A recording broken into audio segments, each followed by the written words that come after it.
Okay, welcome everyone. Thank you so much for coming and joining us today.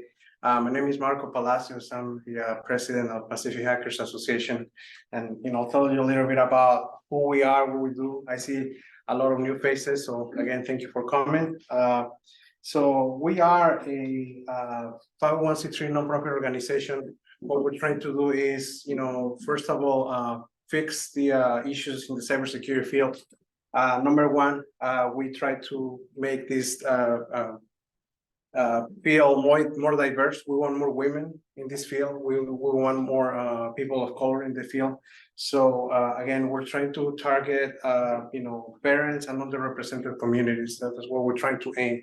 Also, we're trying to fix the HR system, right? Because I don't know if you've seen the latest post that they keep telling there's lack of talent, this and that. But then when you see the job posts, they keep asking for a junior analyst with a CISSP, and that's you're not gonna find one, right? Because CISSP by itself requires 5 years of experience, right?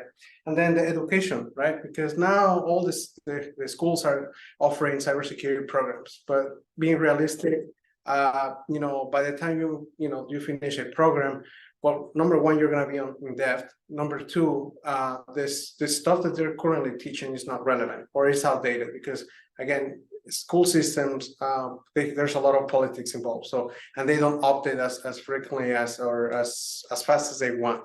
So, with that being said, by the time they basically graduate, they're they don't have the current knowledge, right? So that's what we're trying to do, present as much as hands-on information here. So whatever you learn here, you can literally take it, Monday morning to your job and apply it there, right? So yeah, so those are the things that we're trying to do with this nonprofit. So we have the meetup, right? As you probably, you probably heard from either from the meetup from Pacific Hackers or the meetup from Hacker Dojo. We announce it in both places, so we have more visibility. Our potential next meetup is going to be on October 21st. It has not been decided what the topic is going to be, but usually we announce it as soon as we have the speaker. We're just waiting for the details on the speaker, and that's about it. Also, we have the Pacific Hackers Conference. So Pacific Hackers Conference started in 2018. Then we did in 2019, and then obviously for obvious reasons we couldn't make it in 2020, 2021, but we came back in 2022, and it was here at Hacker Dojo. In fact, it's always been a Hacker Dojo. The first 2 years were at the old Dojo location. The last year was here at this new location. So again, we had a great time. We have a lot of participants. Just remember, this was just people returning back from COVID. So we have low attendance, but we have a lot of people, and then that shows that people were still interested in the things that we do and the things that we provide. So yeah, so that's great. And with that being said, we are going to have the Pacific Hackers Conference 2023, right? And that's going to be on November 4th. So the conference is actually November 4th. We have some trainings. We're offering some trainings, so I'm going to show you right now. So this is the website. So this is where you go. You can buy the tickets here, but also there is this. You have the if you would like to speak, I encourage you to apply. Again, we're opening the door for new speakers. A lot of people that has come through Pacific Hackers Conference and even the meetups, some of them have they're already in the big leagues. They're already speaking at RSA, Black Hat, DEF CON, right? So, and a few years ago when nobody knew them, we gave them the floor, right? And now they're doing big things. So that's what we want, right? We want to provide this type of floor to you. So if you would like to speak, please, join us, right?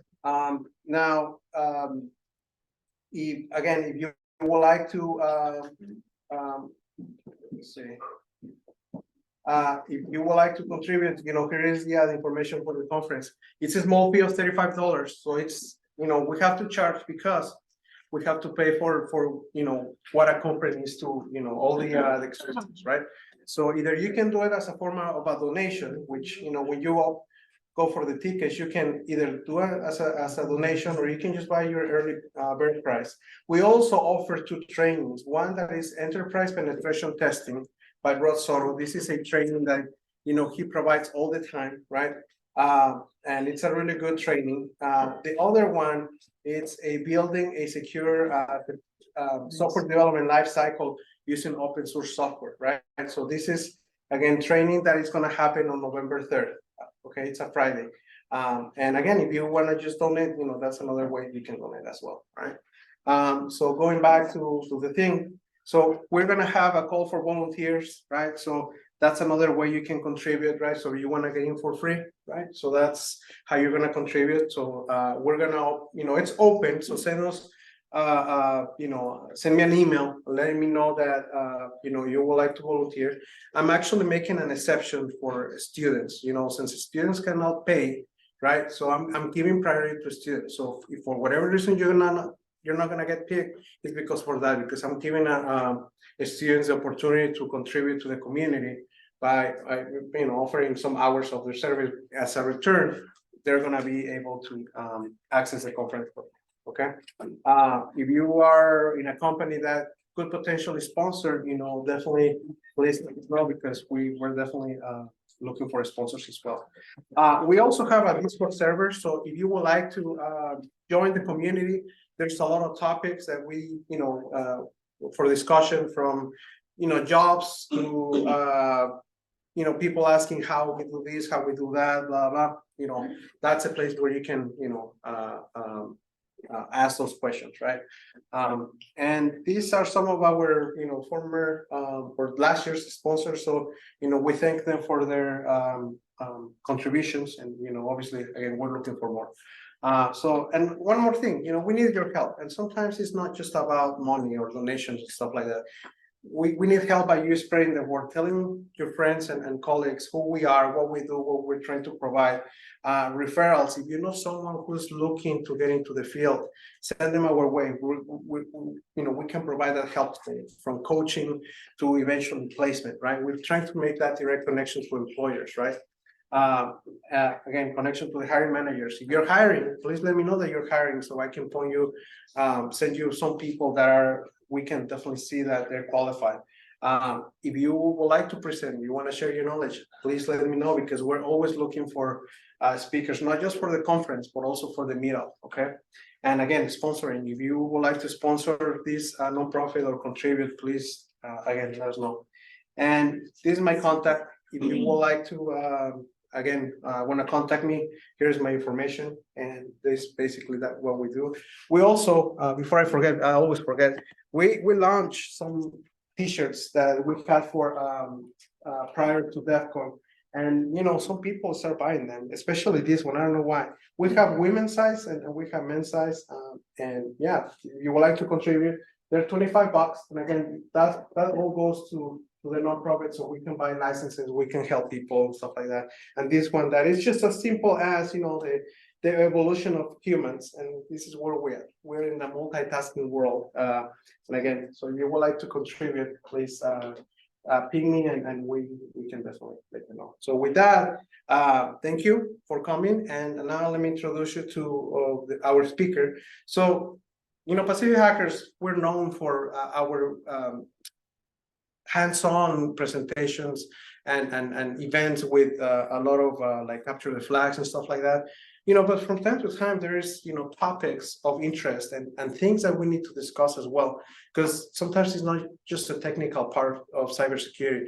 There's also other parts that need to be discussed. And when Kim approached to me and told me about her idea on this topic, I was like, this is very interesting, because those are the things that no one is talking about, right? What, the neuroscience about it, science of aspect of cybersecurity. So I said, look, yeah, send me your abstract and let's do it. And here she is. So let me introduce you to Kim, and she's a contributor of Pacific Hackers. And finally, she decided to speak. So I'm not sure if, I don't know, it's actually your second time speaking. So I just want to welcome you, and please join me. Thank you. Let me turn the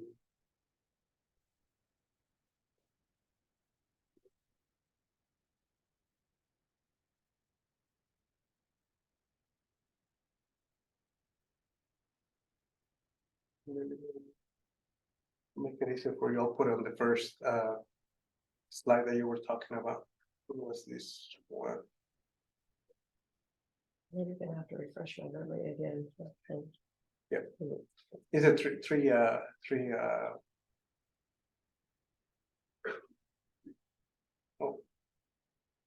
And you go full screen on the slide? Or is that? this is just something that she's gonna mention during her talk, but yeah. That's is that good, or should we increase the Put the bar up the top though. Don't want to put it at the bottom. oh. Okay, all right, that's It's way at the top. You put it way up there, so it's on your way in. actually, let me see if I can no, let me move it to this side. 'Cause we don't need it here. Here we There go. you go. There you go. If you need to use those things, are right here. Okay, so you're good. All right, welcome. So, no problem.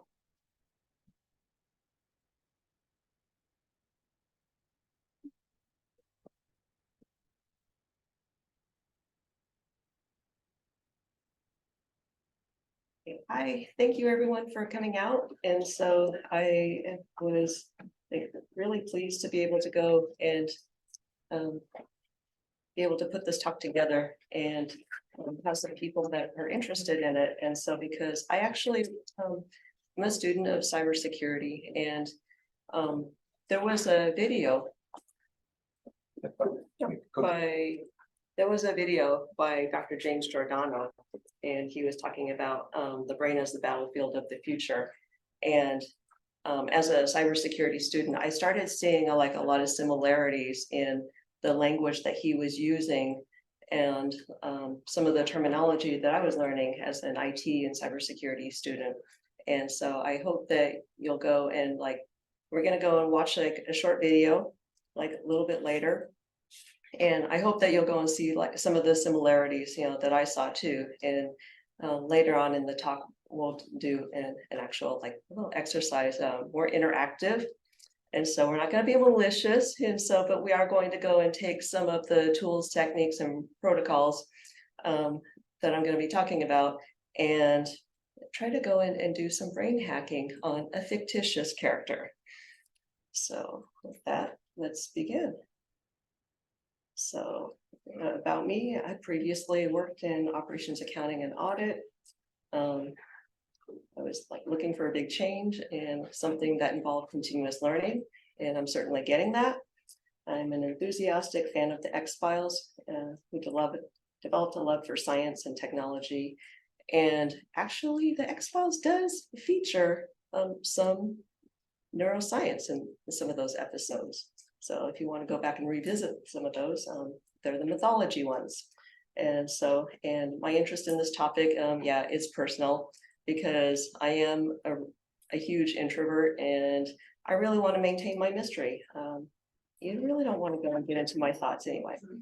And so they tend to be pretty benign, and yeah, and so it involves a lot of calculating, how many more days can I go without doing the laundry before I run out of socks, something like that. And so what I'm going to be talking about today, this is our little roadmap. I'm probably going to skip the nervous system review. And so I think everyone pretty much has a good handle on that. And so, but I'm going to introduce some of the neuroscience and neural technologies. Neuro-ST is the shorthand for it, and battlefield of the future, neuroimaging and brain mapping, our little exercise. Could you speak a little more loudly?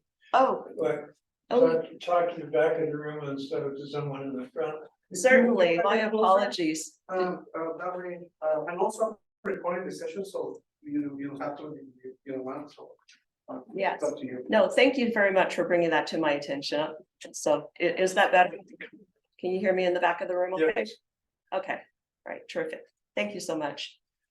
And so we're going to do a little red teaming exercise where we use some of our new skills on a fictitious character. And we're going to talk about some considerations for blue teaming in terms of defense.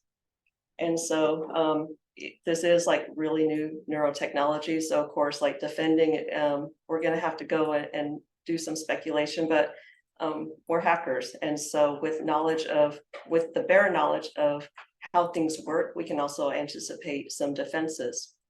And then a conclusion. And so the mind has no firewalls. And there was an article authored by Timothy L. Thomas way back in 1998. And he talked about how the human body processes information just like computers do. And it includes like various data processors, the electrical chemical activity of the brain, and signals that are sent from the outer cortex region of the brain to other body parts, and the sensory body parts back to the brain. And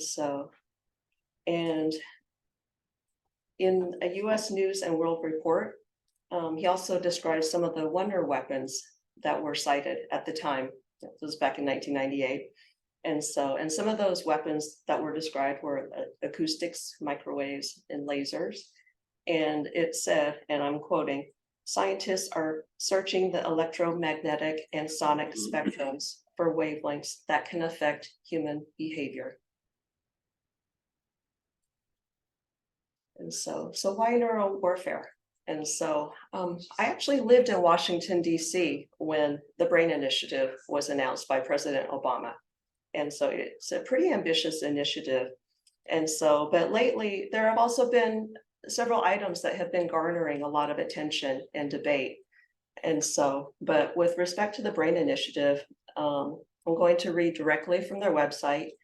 And it is a partnership between federal and non-federal partners with a common goal of accelerating the development of innovative neurotechnologies. Through the application and dissemination of these scientific advancements, researchers will be able to produce a revolutionary new dynamic picture of the brain that, for the first time, shows how individual cells and complex neural circuits interact in both time and space. And I don't know about everyone else, that kind of strikes me a little bit like network monitoring. And so, let's see.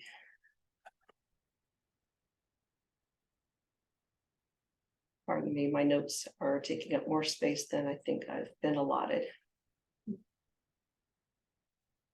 Okay, so I'll just move on. And so neuro warfare involves information security and cybersecurity. And I chose to talk to hackers because hackers are very clever and ingenious, and they understand complex information security, information processing systems. And then of course, like this could affect us all. Pardon me.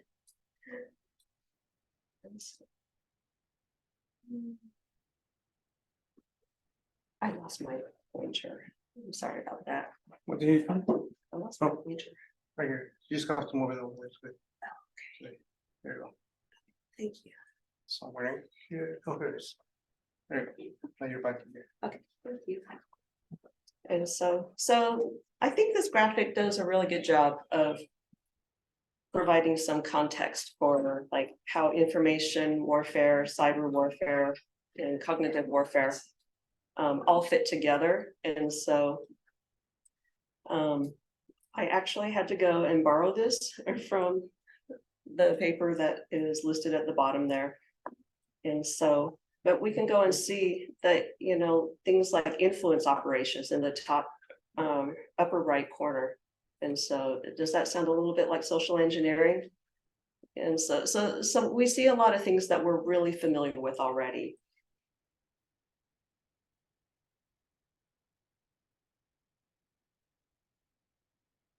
And I think we'll go ahead and skip the nervous system review. And so like probably everyone's pretty much got a good grip on that, right? Yeah, okay.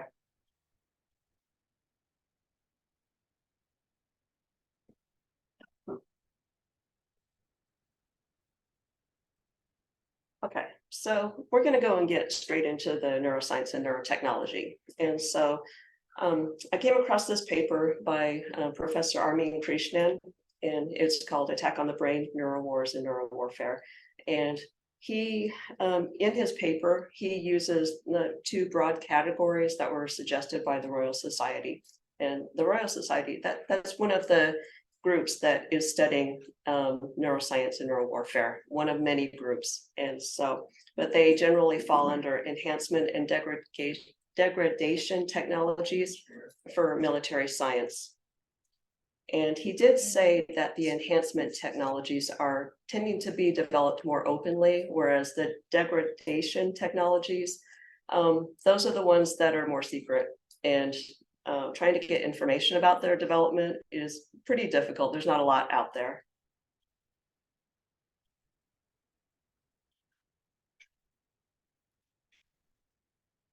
Okay, so the current and near-term enhancement technologies, and this article was as of 2020, and I actually had a different presentation on this, but I came across this article, so I wanted to present like the most recent information possible.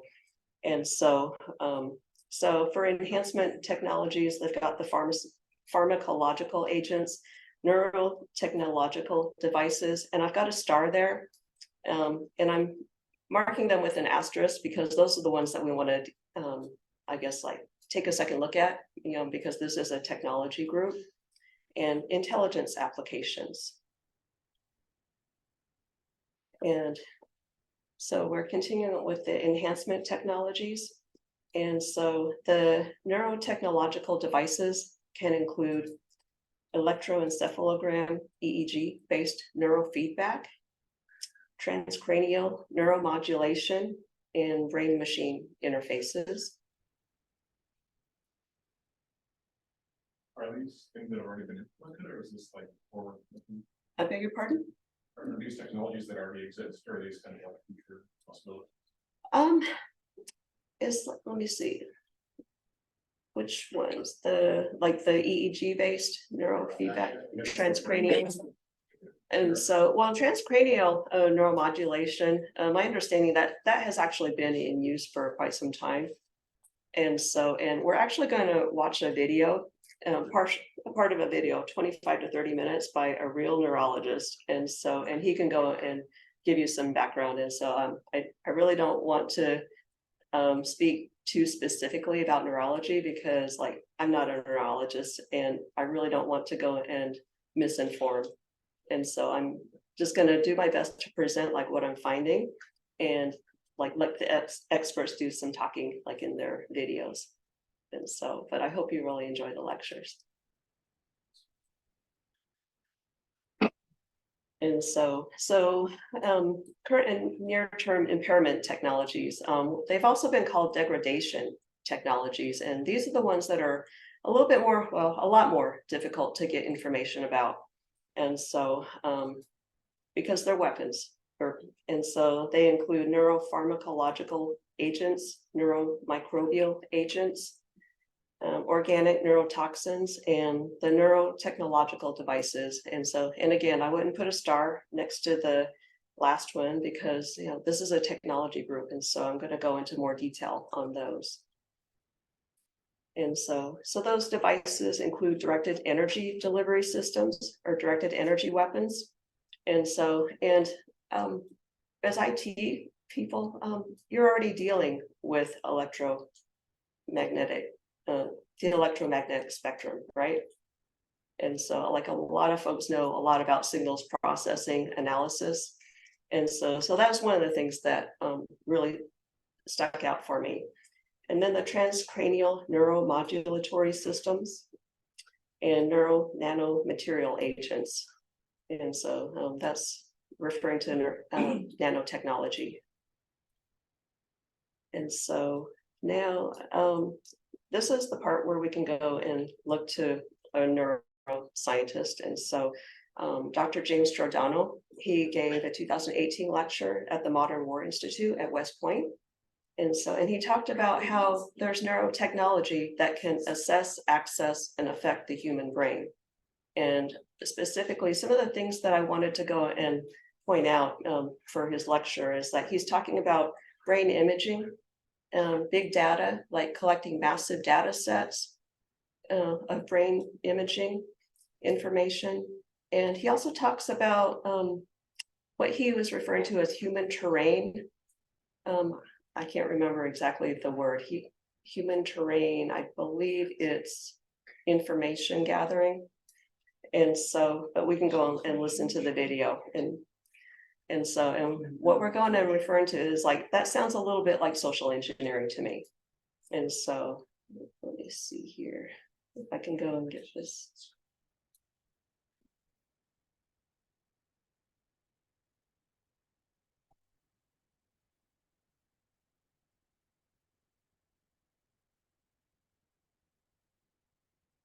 I'm trying to go and get to the video.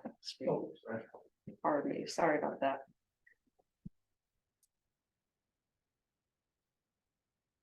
And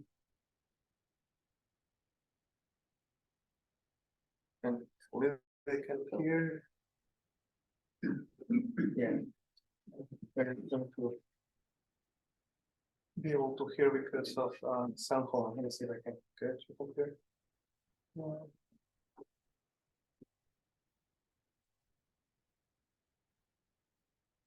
Dr. Giordano currently serves as an appointed member of the United States Department of Health and Human Services Secretary Advisory Council on Human Research Protections. He is a researcher and task leader of the European Union Human Brain Project and has served as an appointed member of the Neuroethics Legal and Social Issues Advisory Panel of the Defense Advanced Research Projects Agency, DARPA, and Senior Advisory Fellow of the Strategic Multi-Layer Assessment Branch of the Joint Staff of the Pentagon. It's quite a bit. In his spare time, he has authored over 260 publications in neuroscience and neuroethics, 7 books, and 13 government white papers on neurotechnology, ethics, and biosecurity, and is an editor-in-chief of the International Journal of Philosophy, Ethics, and Humanities in Medicine. Dr. Giordano, thank you for joining us today. No, don't applaud now, wait till the end, because the performance pressure is much too severe if you do that. And my thought is you're probably not going to applaud at the end, but what I'm going to hear is the slamming shut of your sphincters with fear. That's good, that's been successful. It's a pleasure to be here, it's a real honor to be here. Is Yoshi in the audience? Hello. No PDAs, but I do want you to come and say hello. Your mother says hi. Everybody has a mother. So what we're here to talk about today is the fact that the brain is and will be 21st century battlescape. We could stop it there and I can let you go back to your respective units and think about that for a while, but I'm here to tell you absolutely, as much as it's a big old Tyrolean nose on this face, that you will encounter some form of neurocognitive science that has been weaponized not only in your military career, but in your personal and professional life. Respectively, so the idea of the brain as the battlescape is very important. And more importantly is this other acronym that's up there, which is WMD squared. Please get used to this because this is going to be part of the idea of irregular warfare and ongoing military innovation in your careers. Weapons of mass destruction and disruption. Disruption and influence will be the key to creating peer capabilities and asymmetrical engagements. I'll say it again. It will be the key to creating peer capability in asymmetrical relations and engagements.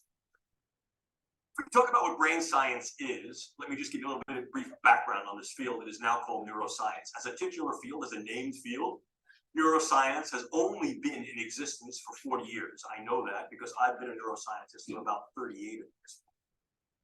When I first applied to get into a program in neuroscience, there were only 4 neuroscience programs in the continental United States. 4.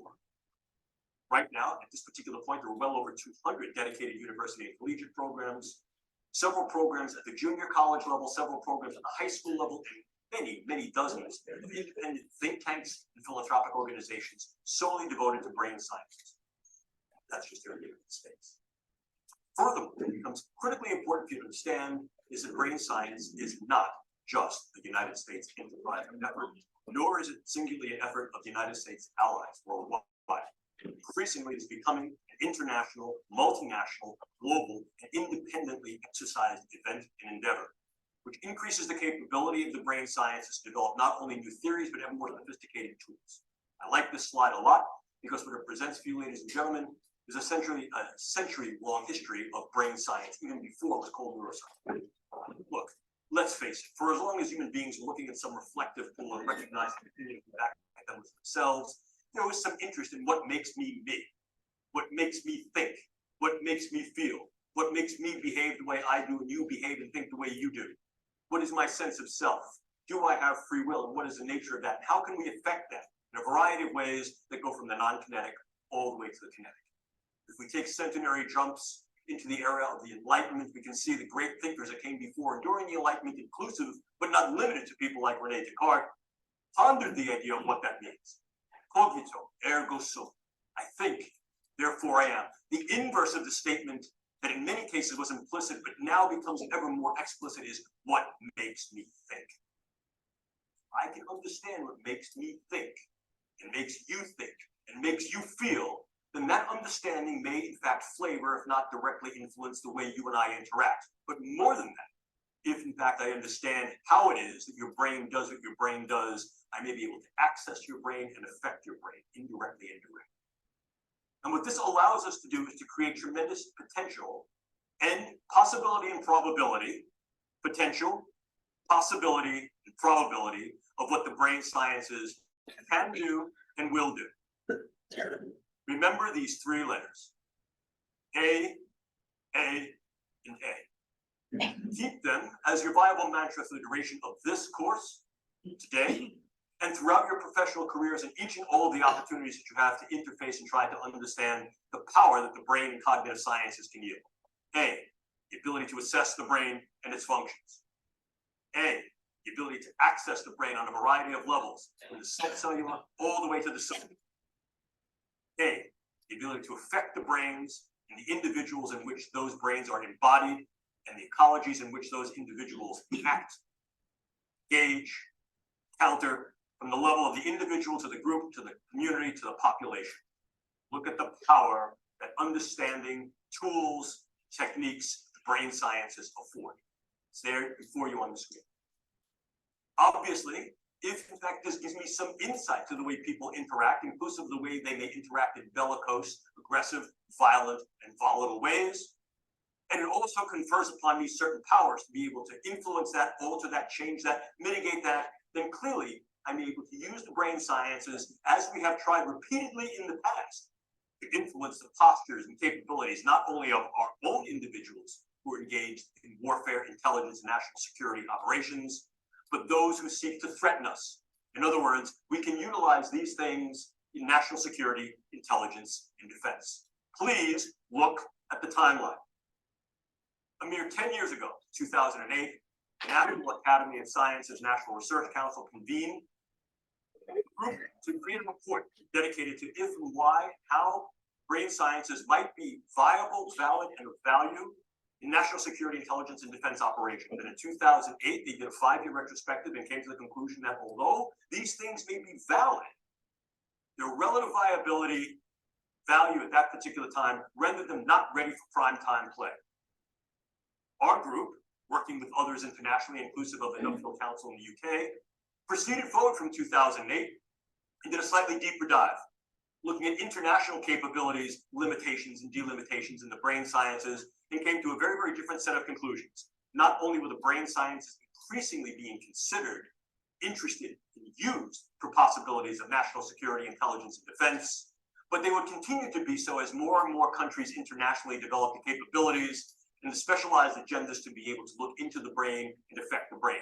So much so that by 2014, the exact same committee reconvened and recognized at that time that the brain sciences indeed were ready and in operational prime time for warfare, intelligence, and national security agenda. In other words, it is valid, valuable, and already in operational play. The brain is the current and future battle space, or at least one that can be leveraged in those ways to be able to create tremendous effect with fairly little investment engagement. In other words, what it allows us to do is assess the brain, and affect the brain. I'll unapologetically repeat myself throughout this lecture to drive home this point with regard to these capabilities, because each and all have gravitas importance and operational leverageability. That said, what are these techniques and technologies that have rendered this capability, and if you will, geopolitical, military, and social power? Well, I have them here before you. generalization, we could parse them down into two discrete domains. First, the assessment neurotechnologies that do exactly as the name would imply. They are based upon various tools we can use to assess those structures and functions of the brain that may be involved in those processes of cognition, emotion, and behaviors. Even to tool users. Rarely, however, do we turn over a rock, look around the corner, or peer under the bed just to know what's under there. We use, at very, very least, the knowledge we have gained from turning the rock over and looking under the bed around the corner.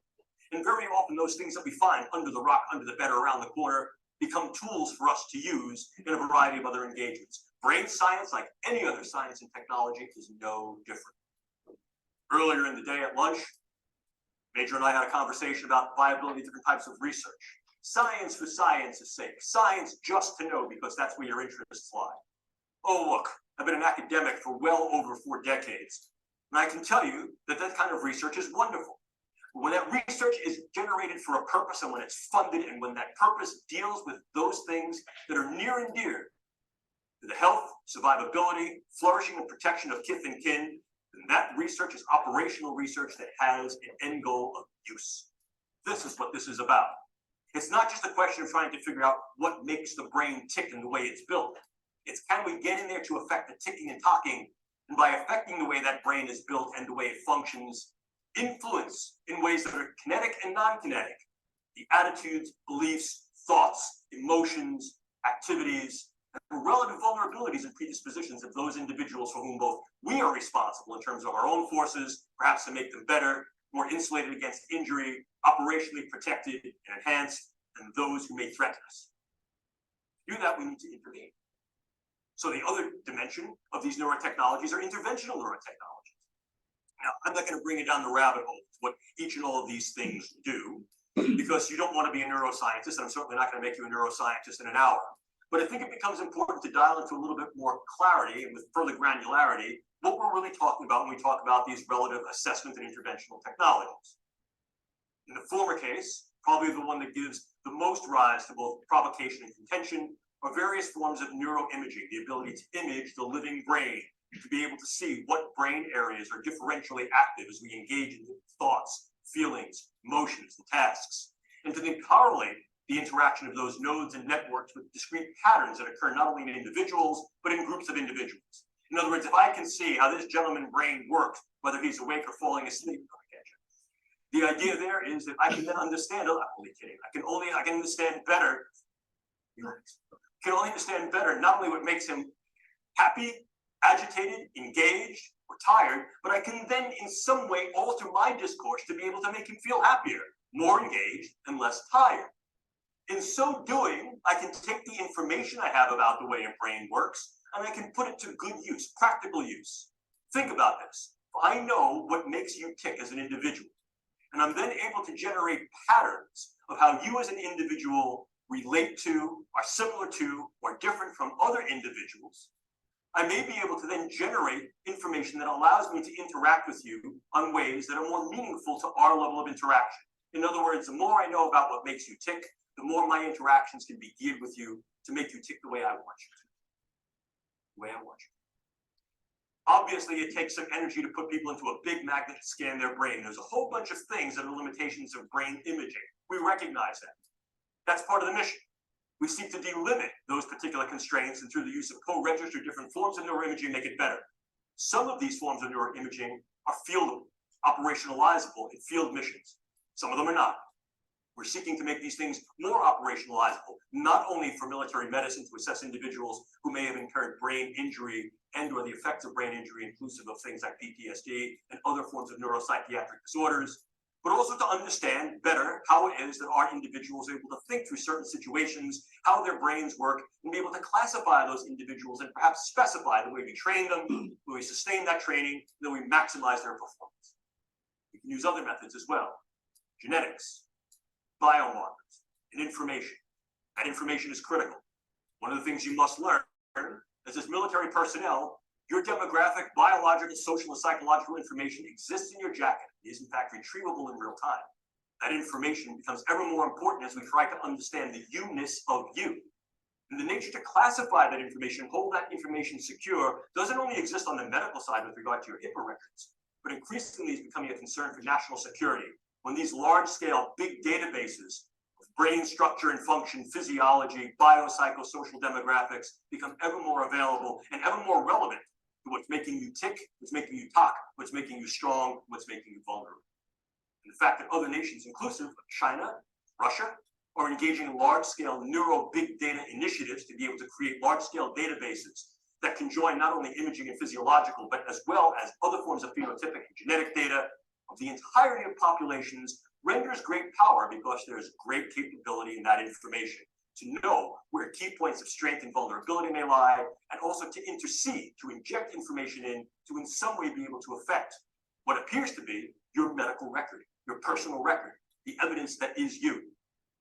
And we can take that step to go one step further. The more I know about you and the more I know about the way your brain works as individuals, groups, communities, and populations, the more I can utilize non-kinetic means such as informational means of narratives, iconographies, semiotics to influence your emotions and your behaviors. We can do this subliminally through computer images. We can do this more liminally through the types of engagement interactions that we engage through psychological operations and informational operations. We can train better our human terrain teams to be able to interact with individuals in a variety of cultures, groups, settings, and ecologies to improve their performance so as to be less distancing and more ameliorating. We can go further with that as well. We can also utilize these interventional technologies in those ways that may able to directly affect the brain. Probably the one you've heard about most recently, most contemporaneously in the literature, is the possibility to use some form of directed energy to affect physiology peripherally and also to affect the physiology and health of the brain. Case in point here, US Embassy personnel in Havana, possibly in China. And of course, there's not a lot that I can tell you about that, although I am one of the researchers on that particular project. But this seems to be wholly indicative and supportive of the fact that this was at least some form of directed energy, whether it was wholly intentional or not, still remains to be definitively decided. However, the pattern of insults and injury to those individuals and the pattern of injury of who was affected strongly suggests that this was an intentional and directed engagement, and that this represents a beta test, possible probe of a directed energy neuroweapon. And there are a number of countries that have developed initiatives and agenda towards developing just these types of things, the United States included. But you also have a whole host of other things that can go bump and bang in your brain. The more we understand the specificity of the brain on a very granular level, the more we're able to derive and develop particular types of drugs that not only can enhance and optimize the performance of our people, but can also be used to mitigate, militate, and in some cases manifest profound morbid changes in their people. In other words, against a hostile other. Drugs can be exceedingly specific, and as I'll show you in a moment, can be very, very much used to individualize weaponology in terms of what we call precision pathology or precision effect. We can go further. Clearly, one of the things we can also do is transcranial neuromodulation, the idea of going through the skull to modulate the node and network activity of the brain to optimize the performance of key individuals in certain tasks and performances that are relevant to their missional space. And we can also do that against hostile or perhaps belligerent others. We can go further to implant certain brain-machine interfaces. These are many of the DARPA programs that you may hear of now. Probably the one that is most notorious in a very good sense is something called the N3 program, which is the non-invasive neurosurgical neuromodulation program being run by their program manager, Dr. Al Mundy. The idea here is to put minimal-sized electrodes in the network within a brain through only minimal intervention to be able to read and write into the brain function in real time, remotely. The United States is not alone in such efforts. And then, of course, you also have the things that are a little bit more traditional. If we talk about things that can be operable in the biochemical space, we ordinarily talk about drugs, bugs, toxins, and ever more, we're considering devices. The last Biological Toxins and Weapons Convention, the RevCon, was then raised by the Australia group. So I wanted to go and pause. Yeah, I wanted to pause this here. And so because he's covered a lot of information. And so some of the things that I wanted to point out that he talked about in his talk, were like the brain imaging, the big data. There is a video coming up about brain decoding. And so, but Dr. Delgado, he also talked about what sounded like social engineering too. And so I wanted to go and pause the video there. And there is another video It's about 17 and a half minutes long. And so, and it talks about the brain imaging, the big data and the decoding. And so, and when we go and get through that, it's like, I'm gonna go and suggest like maybe like a 10-minute break after that, and then we'll go and get into the red teaming. So, see, yeah, thank you. So you want to do everybody a favor and turn on closed caption? See the little CC? Yep. Rectangle. Let me see, where is it at?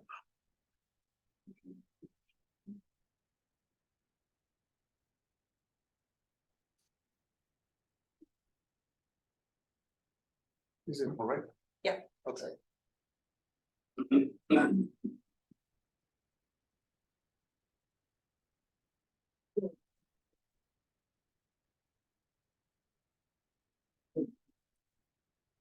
It seems strange to think of the human brain as a computer, but you know, it's not a computer like your desktop or like your cell phone, which are architected systems. It's an evolved system that has developed over millions of years, continuously building on what was there before. But it processes information. You sit here, you have sensory experiences, you combine those sensory experiences with prior information, prior knowledge, you make decisions and you act in the world. And an information processing system like that is a computer. So in principle, we should be able to understand the human brain as a computer by reverse engineering it and discovering the underlying computational algorithms that govern its function. And if we do that, we can invert those algorithms and create very powerful brain decoding devices that can probably in the future replace all other kinds of brain-machine interfaces, brain-computer interfaces. Now, the brain looks like a pretty homogeneous organ. There's a cerebral cortex, this big folded part on the top, and there's a cerebellum on the bottom. Underneath the cerebral cortex, this mantle of tissue, there are many, many subcortical nuclei. Altogether, though, the brain has about something we think on the order of, say, 500 different parts. About a third of those are going to be subcortical nuclei, and 2/3 of them are going to be cortical areas that are functionally and anatomically distinct.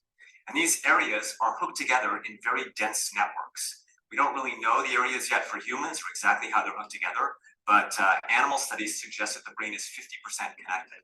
That is, for any given location on the cerebral cortex, it is connected to 50% of all of the other locations. And all of these connections are feed forward and feedback. So the brain is a giant interconnected recurrent network. And systems like this in science are known as nonlinear dynamical systems, and they have interesting properties. Property of the system as a whole, its function cannot necessarily be predicted by looking at the individual parts, because nonlinear dynamical systems have emergent properties. And in humans, of course, one of the most important emergent properties is probably consciousness.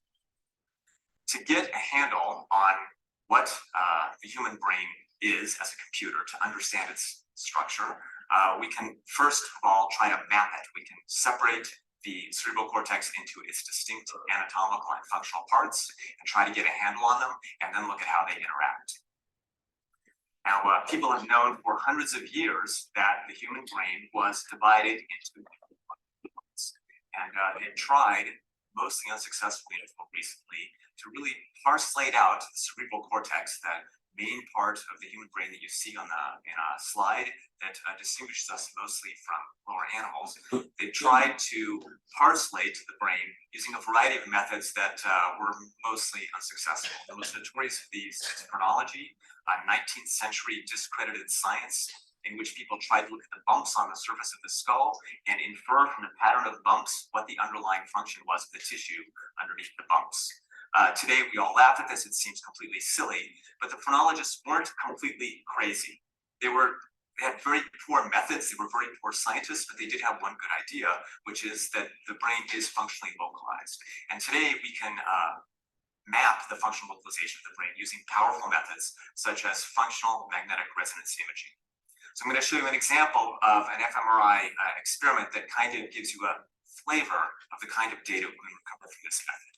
The brain is inconveniently folded up inside the skull, so we computationally inflate it, and we put some slices in it, and we flatten it out. So now we're looking at the surface of the cerebral cortex. If we did this to your brain, we would have something about the size of a pizza. There was a left and a right hemisphere. The middle of the screen is showing the visual system, and the far left and the far right is the prefrontal cortex. Now, we can paint brain activity on the surface of the cerebral cortex while someone watches a movie. And they're simply passively watching this movie and interpreting what's going on. Of course, if you think about what happens in your brain when you watch a movie, anything that you can conceive of in this movie must be reflected somewhere in the brain in terms of patterns of brain activity. Obviously, you can see the structure of the movie, you can see the wall, you can see water, you can see the edges of the screen, you can see textures, you can see oriented lines. Those are represented in one part of the brain. Other parts of the brain represent information that reflects the objects and actions in the movie. That there's a car or a smokestack, that there's smoke, that there's airflow. Other parts of the brain reflect information that isn't directly in the movie, but is associated with it. For example, you might be hungry right now, so you might be thinking about food, or you might be annoyed at the price of gas, or you might want coffee. All of these things would be also represented in the brain, these desires, needs, wants, and associations. All of this stuff must be represented somewhere in the brain. So you can think of the problem of brain mapping as finding systematic relationships between the stuff in the world, in this case, the things in the movie, and the patterns of brain activity. Those are going to be fairly straightforward relationships to map. There's also, of course, going to be a lot of information in the brain that isn't directly in the movie. Your implicit associations, your biases, your prior experiences, and those are going to be a bit more difficult to map. But in principle, we should be able to slowly, over time, aggregate a huge amount of information about the relationships between brain activity and the world in order to create functional maps of the brain. So here are the results of a few mapping experiments that have been aggregated together. These experiments, we had people watch movies, or we had them listen to stories in the MRI machine. These experiments probably took 8 or 10 hours in total for one individual, but we didn't do this all at once. These were experiments that were done across weeks of time. And now we can take this information, essentially this is a regression problem where the X variables are the world, the stories are the movies, and the Y variables are brain activity, and we can use machine learning and data analysis tools to recover functional maps and brain activity. And those are shown here as colored maps. And the different colors here reflect different kinds of meaning that are represented in the patterns of brain activity about the information in the stories and movies. Now, these patterns are fairly complicated and rich, and this conceptual knowledge that we're mapping in this particular experiment is distributed broadly across the brain. This is a lot of information to take in. We're making 100,000 span measurements across these cortical maps, and it's too much to think about. So we've created an online brain viewer that you can actually play with on my website. And this online brain viewer allows you to interact with these maps and determine what kind of conceptual information is represented across the brain. So this particular data set comes from a story listening experiment where people listened to the Moth radio hour from Public Radio International. And now we can create maps that reveal what kind of information is represented in different locations of the brain. And here I'm clicking on an individual voxel down in the temporal lobe on the side of the head that represents social information, families, mothers, fathers, daughters, things that happen to families, weddings, births, deaths, and so on. There are many locations that represent social information. Here's one in the lateral prefrontal cortex that also represents social information. In fact, all of the red spots on this map represent social information. There are other networks that represent other kinds of information.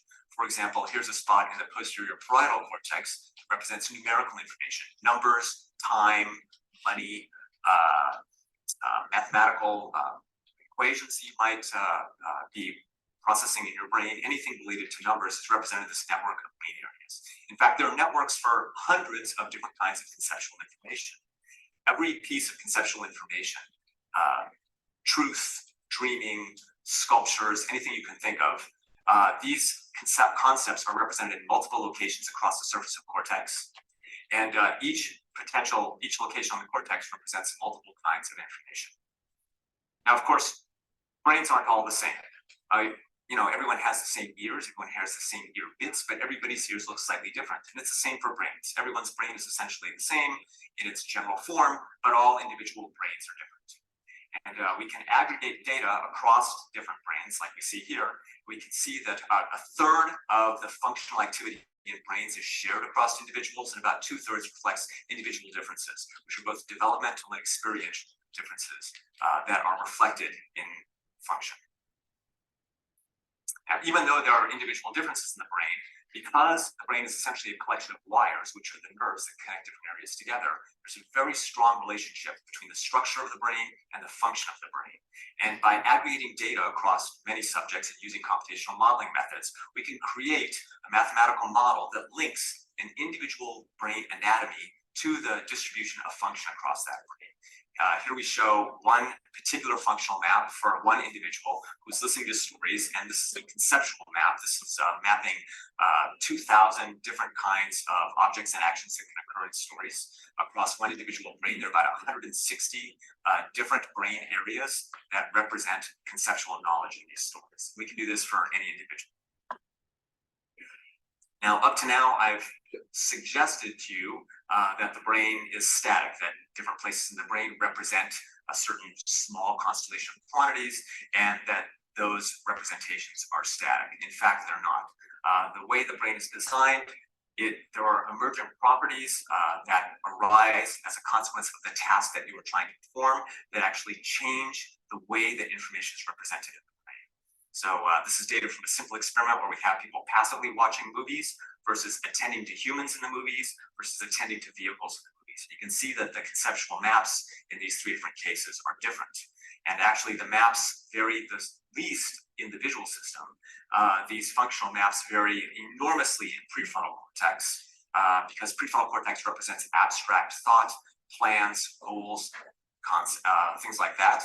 And as you change your task, activity in prefrontal cortex actually represents different kinds of quantities. So for example, if you lose your cat, your prefrontal cortex becomes a giant cat detector, and all other functions are suppressed, and everything is trying to represent cats as much as it can. And that is true for pretty much any task you perform. Now, one of the interesting things about these encoding models, if you're just a civilian and not a neuroscientist, is that once you have a computational model of the brain that relates the world to brain activity, you can invert that model. You can convert your encoding model into a decoding model and can use it to decode brain activity. And in fact, there's an inevitable symmetry between brain encoding and brain decoding, such that whenever we can create a better computational model of the brain, we can always, by definition, build a better brain. And oftentimes it's a little easier to understand what kind of information we can recover from current brain measurements by looking at decoders. So I'll just show you a few of these as examples. Here's one brain decoder that's only recovering information from primary visual cortex, a very early visual area that represents very simple aspects of the scene, like edges and textures and colors. On the upper left is the movie we showed to subjects. On the upper right is information we're decoding from primary visual cortex. And the bottom two photos show you the edge maps. These should correspond well because we know that this part of the brain represents edges. Here's a decoder that is recovering information and decoding it from high-level visual areas. These visual areas, they don't really carry a lot of information about the specific structure of a scene, the distribution of surfaces and colors and textures.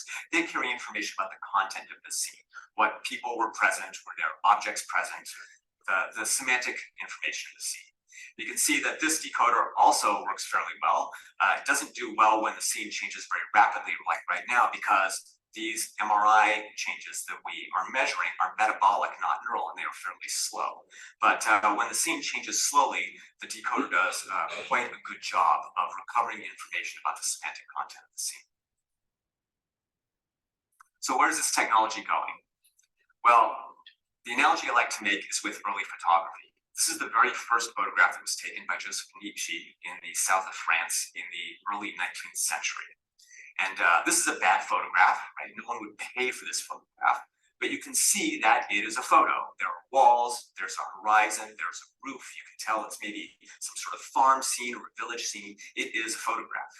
And this photograph launched an entire industry that sought to develop photography into what we have today, where photography is so ubiquitous and of such high quality that no one even wants to pay for it. They expect to just get it for free on their cell phones. And brain decoding will pursue this same trajectory. As long as the government is investing in neuroscience and neuroscientists are working to understand the brain, they'll be developing new methods of measurement. Those new brain measurement methods will allow us to create more sophisticated computational models of the brain, and those computational models will allow us to decode brain activity with much higher fidelity. So at some point in the future, we're going to have very cheap, very powerful portable brain decoding devices. That we're not there yet. As I mentioned at the beginning of this talk, the brain is a non-dynamical system. And one of the important properties of these systems is that in order to understand the entire dynamical surface, the sort of dynamical landscape, you need to record in both space and time at very high resolution simultaneously. But right now, we don't have any methods that allow us to record in both space and time. All the methods we have either sacrifice time or they sacrifice space. So for example, functional MRI, the method that I showed you earlier in the talk, it has fantastic spatial resolution, but very poor temporal resolution because it measures metabolic signals, changes in blood flow that are consequent to neural activity. It doesn't measure changes in neural activity itself. So MRI cannot really recover any dynamic information. A very common consumer method that is used to measure and decode brain activity today is electroencephalography, EEG. And EEG has fantastic temporal resolution, but it has horrible spatial resolution. So although it can measure events happening in time, it does not know where those events came from in the brain. So all the different maps that occur in the brain get all essentially mixed together. This reduces the amount of information we can decode from EEG to just a few bits. But we do know that brain measurement improves all the time because neuroscience community is very focused on improving measurement since measurement limitations are the main factor we have limiting our progress in neuroscience today. So in the future, we are going to end up with better brain measurement methods that will recover information in both space and time and at a high resolution. We don't know when this is going to happen. It could be a decade, it could be 20 years, it could be 50 years down the road. But at some point, probably in the lifetimes of young people here, there will be a brain decoding method that is cheap, portable, very powerful, and that will become ubiquitous. People will, be able to just wear a brain hat around and have their internal thoughts decoded all the time. And this would have a very profound effect on society. After all, how do I interact with my computer today? I use these meaty thumbs that were evolved millions of years ago, and it's kind of insane for me to interact with my cell phone with my thumbs when I have a very good internal speech, a little man in my head that's talking to me continuously, and it could just interact with my cell phone directly. In fact, anything that is going on in your head is potentially decodable. All of your inner thoughts, your intentions, desires, your attitudes, in fact, things that haven't even reached conscious awareness yet are potentially decodable. And all that information will be decoded using future brain decoding technology. Now that's both exciting and frankly quite scary because you can imagine all the ethical issues that this will open up. After all, Americans in particular, but humans in general, are pretty bad about guarding their privacy. And there are real interesting privacy and ethical issues that are going to be opened up when Google and Facebook have access to all of your innermost thoughts with no filter from your thumbs, right? That's going to be a very strange world, but it is the world we're going to live in very soon. Thank you for your time.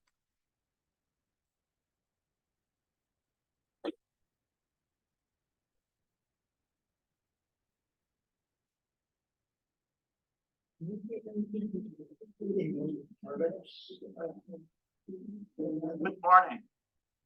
My talk is about the Human Connectome Project. Go ahead, Kim. Yeah, we're done with it. Very good. Okay, so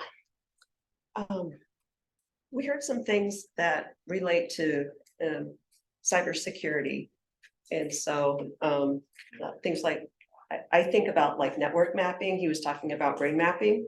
And so I think I was thinking like, oh, Nmap. I mean, how does Nmap really work? Really? And so you're sending like a little bit of information out and trying to go and find a host.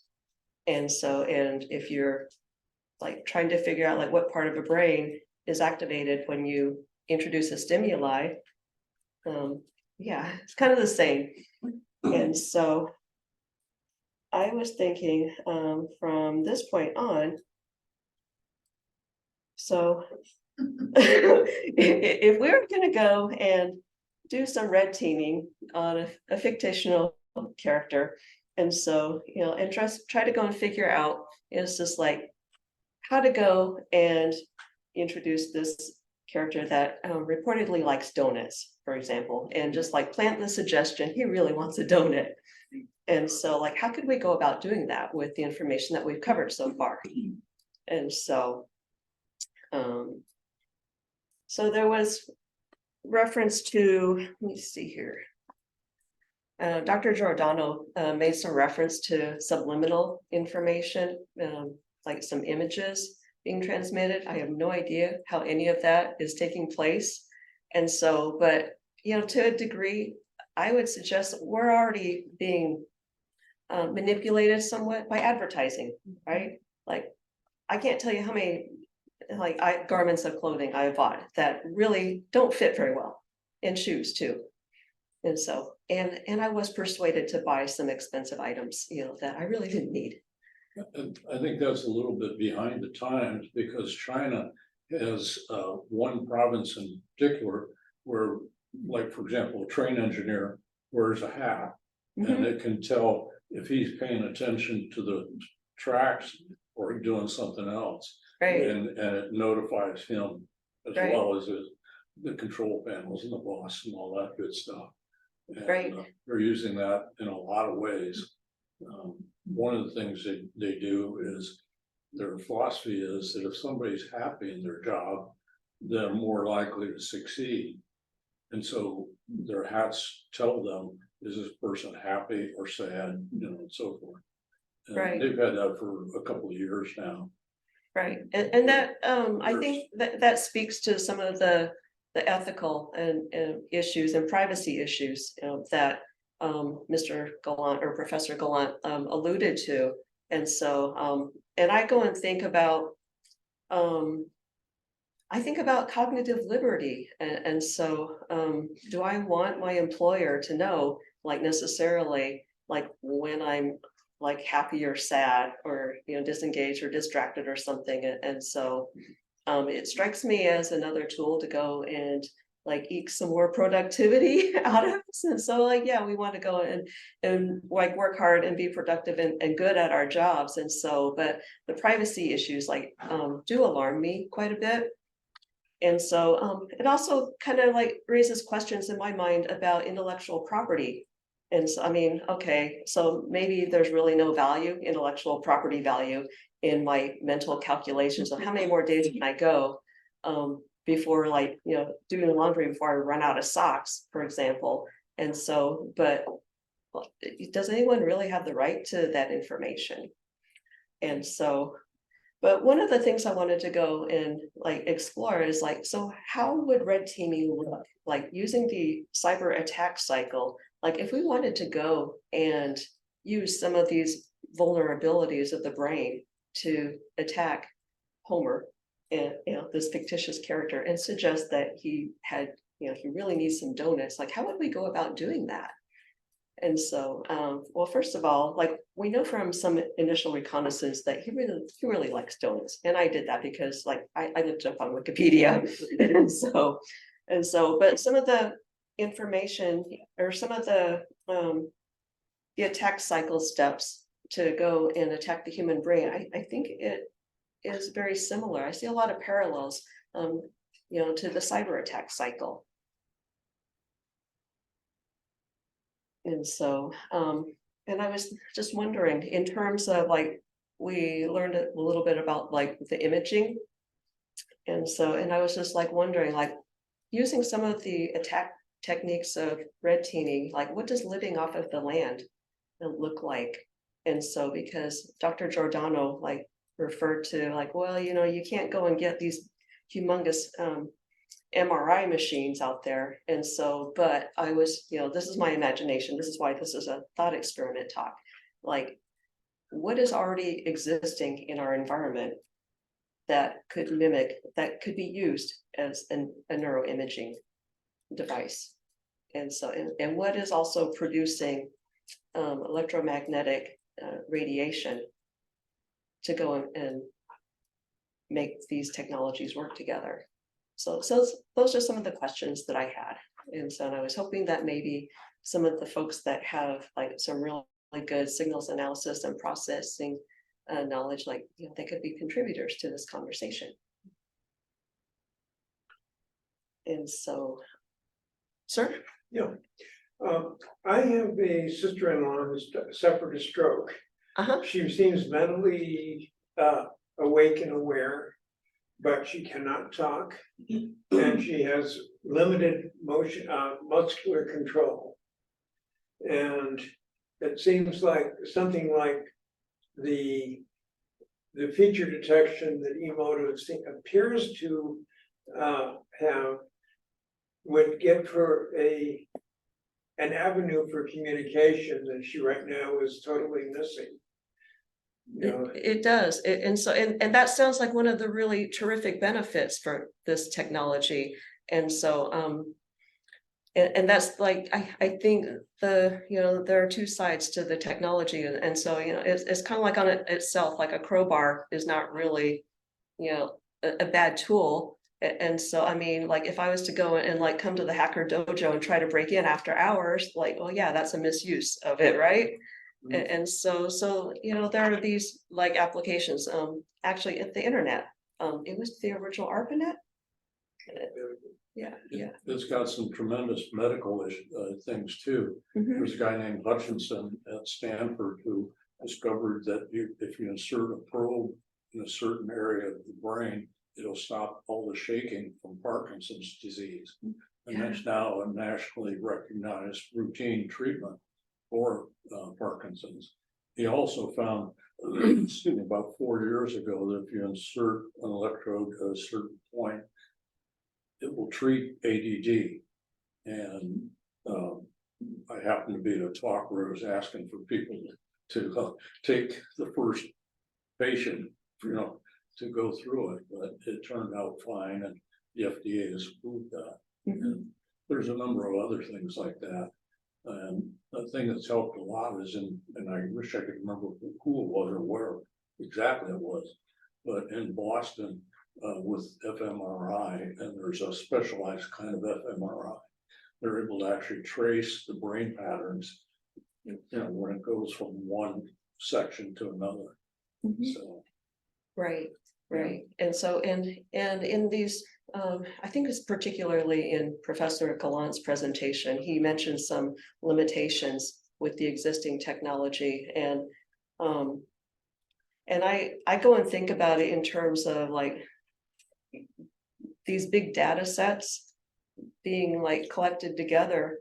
And so I think of Splunk, it's like, I don't want to go and like signal out like any particular like vendor, and so, but I go and think about like your scene, and so we are going and just like analyzing all of this information and trying to like filter out the noise, so to speak. And so with that, I wanted to go and just like close briefly with blue teaming and defending. And so, because like I know it's been kind of a long presentation, and so, but I'm just like a humble like tech student, and so, but I go and still think in terms of like what I've learned so far in tech and cybersecurity. And so, and one of the things that I learned in network defense is that you have to know like what you have. And so like you have to know like what computers you have, what users you have, what programs you have installed, what protocols you're using, and so forth, know what you have. And so, but with your personal self, like I was going to and relating that to like grounding yourself in your values. So like if you are being manipulated, then you'd be like, wait, like that's not like me to go and think like this. And so that's just like one of the starting places that I would begin at. And so, and then another one that I go and consider is minimizing the attack surface. So, we learned that the brain is vulnerable to a lot of different exposures, and so drugs, bugs, electromagnetic, and so voltages and so forth. And so I was suggesting like maybe we could like limit our exposure to that and disconnect every once in a while. And so and with that, that's all I have. So, but thank you very much for your time and your patience. And yeah, I appreciate you going and staying with me through that. Thank you.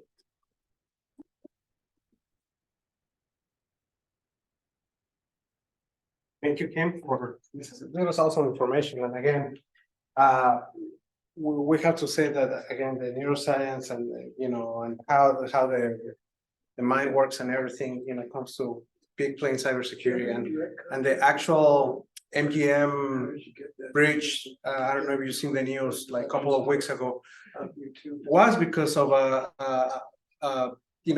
the hackers or the threat actors, tricked the MGM employees, and that's how they got access, right? Again, this is a mental thing, and this is how the hackers are using people, because remember, people are the weakest link in a company, okay? And I always like to emphasize this, there's always the three pillars of cybersecurity: people, technology, and processes. And people are the weakest link in these processes. So you can have MGM, multi-million company, makes millions of dollars every day throughout, because of their casinos, hotels, and restaurants, everything, right? They have top-notch, infrastructure. I used to be a systems engineer back in my days, and I used to install server-based gaming for casinos, and MGM was one of my customers. So I went inside some of the casinos in Las Vegas, and I have to say that MGM had a good, compared to other ones, had a good IT team, good infrastructure. They always had like the latest and greatest, because they, first of all, casinos are very regulated. So they were always on top of the game. So I never had a doubt that the infrastructure was the problem. But as you can see, the infrastructure wasn't the problem. The technology was not the problem. The problem was the people, right? And that's how they got in. Okay. So going back to this presentation, this is just an example of why you have to be, why this is important. Why you have to have to pay attention about this, because again, somehow at one point you're going to fail, and that's how they're going to, that the attackers are going to use it as an advantage, to find that vulnerability. Okay, so well, anyways, I just have to say thank you again, Kim, for this awesome presentation, and again, I know people came in after my presentation. Just want to remind you, we're opening for a Pacific Hackers Conference on November 4th. Also tomorrow, I'm gonna have a workshop. This is not Pacific Hackers related. This is more me helping the Hacker Dojo. If you're looking for a job, we're gonna have one-on-ones, how to apply for tech positions and stuff like that. And we're gonna be doing like resume review and interviews and stuff like that. So if you know someone who's interested, check the Hacker Dojo's meetup page, and yeah, I'll see some of you maybe at 2 o'clock tomorrow here, same place. And yeah, with that, thank you so much and have a wonderful day. Thank you. Thank you.